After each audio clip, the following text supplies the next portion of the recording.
ഇത് മാസ് മോട്ടോഴ്സിന്നാണ് ഹീറോൻ്റെ പാഷൻ പ്രോ വണ്ടി നമ്മൾ വർക്ക് ചെയ്തിട്ടുണ്ട്. ജനറൽ സർവീസ് ആയിട്ട് കയറ്റിയാണ്. General service engine oil check ചെയ്തിട്ട് മാറ്റണ രീതിയിൽ പറഞ്ഞായിരുന്നേ. പിന്നെ ആക്സിലേറ്റർ കേബിൾ ചെക്കപ്പ് ടൈറ്റ് ഉണ്ട്, അതേപോലെ തന്നെ ക്ലച്ചിൻ്റെ കേബിളും ടൈറ്റ് ഉണ്ട്, break checkup, rear shock checkup, ഇത്ര കേസാണ് മെയിനായിട്ട് പറഞ്ഞാണ് വർക്ക് കേട്ടോ. അപ്പോൾ നമ്മൾ വണ്ടി ഓടിച്ചു നോക്കി വർക്കിന് കയറ്റിയായിരുന്നു. അതിൻ്റെ മെയിനായിട്ടുള്ളൊരു കാരണം എന്ന് വെച്ചാൽ നമ്മളതിൻ്റെ എൻജിൻ സൗണ്ടിൽ ചെറിയൊരു വ്യത്യാസം ഉള്ളത് കൊണ്ട് അതിൻ്റെ എൻജിൻ്റെ ഓയിൽ നമ്മളൊന്ന് ഊറ്റി നോക്കിയതാണ് കേട്ടോ. ഇതിനകത്ത് ഇതാണ് അവസ്ഥ, ഓയിലില്ല വണ്ടിക്കകത്ത്. ഓയിലില്ലാത്തൊരവസ്ഥയിൽ വണ്ടി വന്നേക്കണം. അതായത് 50 മില്ലി ഓയിലാണ് നിലവിലുള്ളത്. അപ്പം നിലവിൽ വണ്ടിക്ക് ഓയിൽ കത്തിപ്പോണ കംപ്ലയിൻ്റ് ഉണ്ട്, പുകയുടെ പ്രശ്നമുണ്ട്. അല്ലാതെ എത്രയും ഓയിൽ കുറയില്ല. കാരണം ഒന്നോലെ ഓയിൽ കത്തിപ്പോണം, അതല്ലെങ്കിൽ ഓയിൽ ലീക്കായിട്ട് പോകണം. ഓയിൽ ലീക്ക് ഇത്രയും ഓയിൽ പോകണമെന്നുണ്ടെങ്കിൽ അത്രയ്ക്കും നല്ല ലീക്ക് കാണണം. അപ്പം നിലവിൽ അത് കാണാനില്ല. അപ്പോൾ സ്വാഭാവികമായിട്ട് ഓയിൽ കത്തിപ്പോണ കംപ്ലയിൻ്റ് ആയിരിക്കും. നമുക്ക് വണ്ടി വരുന്ന സമയത്ത് വണ്ടിക്ക് പുകയില്ല എന്ന് പറയാൻ കാരണം എഞ്ചിനിൽ ഓയിലില്ല. ഓയിൽ കയറി കത്തുമ്പോഴാണ് പുക വരാം. അപ്പോൾ അതുകൊണ്ട് പുക കണ്ടില്ല. പക്ഷേ നമ്മളിനിയിപ്പോൾ ഓയിൽ ഫില്ല് ചെയ്ത് കഴിയുമ്പോൾ വണ്ടിക്ക് പുക കാണിക്കും. കാരണം എന്ന് വെച്ചാൽ ഓയിൽ നമ്മൾ ഫ്രഷ് ഓയിൽ ഒഴിക്കുമ്പോൾ സ്വാഭാവികമായിട്ട് ഓയിൽ കയറി കത്തും, അതിൻ്റെ പുക നമുക്ക് കാണാനായിട്ട് പറ്റും. ഇതിപ്പോൾ ഇങ്ങനെ ഓടിയത് കൊണ്ട് തന്നെ സിലിണ്ടറിൻ്റെ ഭാഗത്ത് കംപ്ലയിൻറ്റ് വന്നിട്ടുണ്ടാവാൻ സാധ്യത 99% കേട്ടോ. കാരണം ഇപ്പോൾ നമുക്ക് എന്തെങ്കിലും ഓയിൽ ഒഴിച്ച് നോക്കാം, നമുക്ക് സർവീസ് വർക്കായിട്ട് ചെയ്യാം. എന്നിട്ട് എന്താ കാണിക്കുന്നതെന്ന് വെച്ചാൽ അതനുസരിച്ച് ചെയ്യാം കേട്ടോ. അതിൻ്റെ ബാക്ക് ബ്രേക്കൊക്കെ നമ്മൾ ചെക്ക് ചെയ്യാൻ വേണ്ടി വെച്ചിട്ടുണ്ട്. ബ്രേക്ക് ലൈനർ കമ്പനി ലൈനർ അടങ്ങണേ. അപ്പോൾ നമുക്കൊന്ന് ക്ലീൻ ചെയ്ത് റീസെറ്റ് ആക്കാം.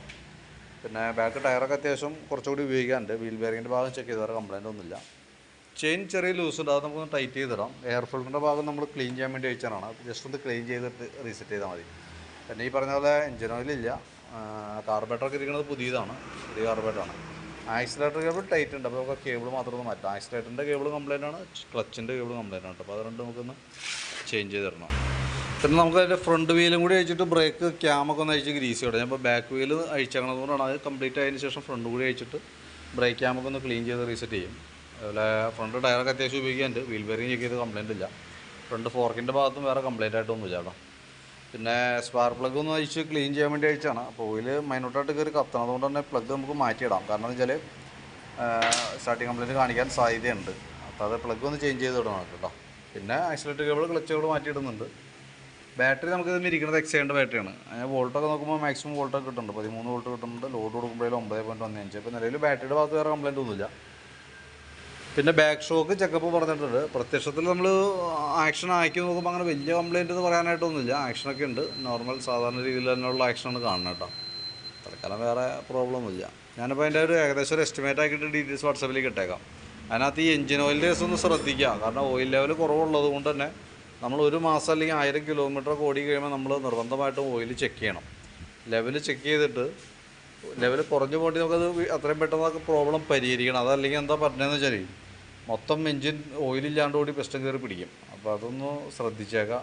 ഒരു 1000 കിലോമീറ്റർ അല്ലെങ്കിൽ ഒരു മാസം ഏതാണോ ആദ്യം വരുന്നത് അത് കണക്കാക്കി ഒന്ന് ചെയ്തോളൂ കേട്ടോ. ഞാൻ എൻ്റെ ഒരു എസ്റ്റിമേറ്റ് ഡീറ്റെയിൽസ് ഓൾറെഡി വാട്സാപ്പിലേക്ക് ഇട്ടേക്കാം. വീഡിയോ കണ്ടുമ്പോൾ നോക്കിയിട്ടൊന്ന് റിപ്ലൈ ഇട്ടോളൂ കേട്ടോ. വർക്ക് കംപ്ലീറ്റ് ആയിരിക്കുമ്പോൾ കോൺടാക്ട് ചെയ്തോ.